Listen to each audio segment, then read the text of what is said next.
Hi, Paul. In unison. Hi, guys. How are you? Good. Good, thanks. How are you?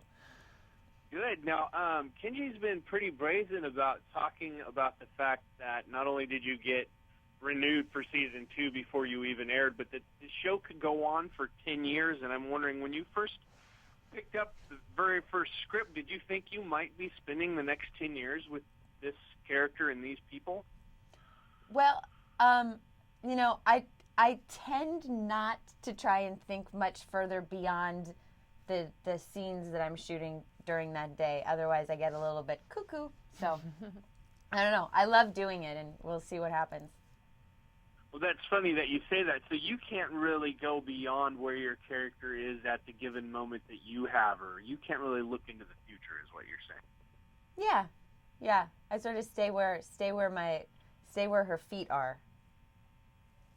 Now, can you guys kind of describe the differences between the two of you and sort of the line of connection and communication that was open between the two of you while this was ongoing for the first season? Well, the show is an adaptation of my book, so it's sort of my book is sort of the launching pad, but the show takes things in very different directions. Piper Chapman's story is very different from my own personal sort of true story, and that's great. That's sort of fascinating to watch as it develops. Taylor and I met for the first time on set during the filming of the first episode, so that was, of course, a huge thrill for me. Me too. Well, does that inform your character at all, or did you have her fully formed before you even met Piper on set? I think she sort of was developing. I was learning more about Piper with every show that we shot, and that kind of like. So the more I got to know, the character, and the more I got to know Piper, and the more I got to know the world of the prison, everything sort of just kind of evolves as we go. Well, and we talked to Kenji, I think, last week, and she said she kind of screwed up her first interview with you, Piper, and I'm wondering, can you kind of give us your view of that first meeting where she came in and pitched the idea of this TV show? I mean, did you think she screwed up the interview? Oh, no, not at all. The first time that I met Jenji, the book had come out, and I was on book tour, and Jenji, had read the book and loved it.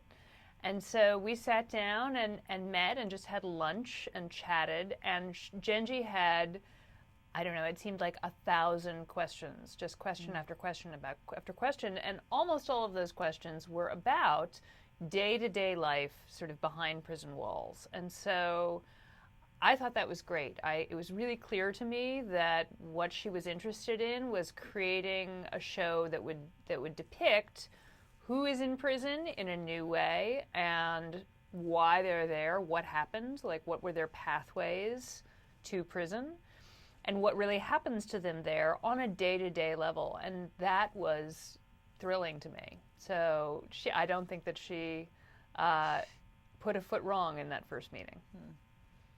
Well, and Tyler, I'm wondering if you can take me through what it's like to be on set with these other women and kind of what the atmosphere is like. I mean, do you actually feel like you're in prison for those moments, or is it more kind of a free environment to work in? I feel so honored to go to work every day with our cast. We have such an extraordinary group of women and that are from all over. Some are really new faces that I'm really excited to have the world meet through our show, and some are people that I've admired for a long time. And it's the camaraderie in the cast has been pretty inspiring, and I'm inspired by the performance as I see and I get to play off of, and it's really been kind of a transformative experience.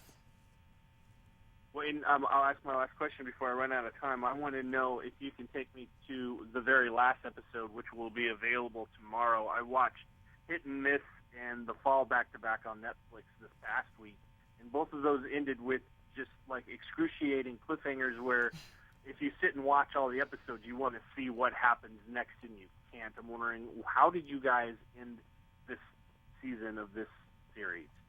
Well, Paul, I can't tell you that. You're going to have to watch them. Oh, well, no, I didn't mean tell me exactly what happens. I mean sort of how you guys handled having something like that where you want to see it immediately, but now we have to wait. Because the wait's going to be even more excruciating than a normal series if we watch these all at one time.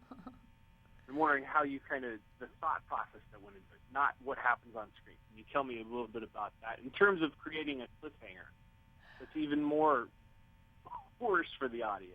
I think that what people will find when they watch the show is that every single episode propels them forward, whether it's because they're so engaged with Piper Chapman or because they are dying to learn more about another character.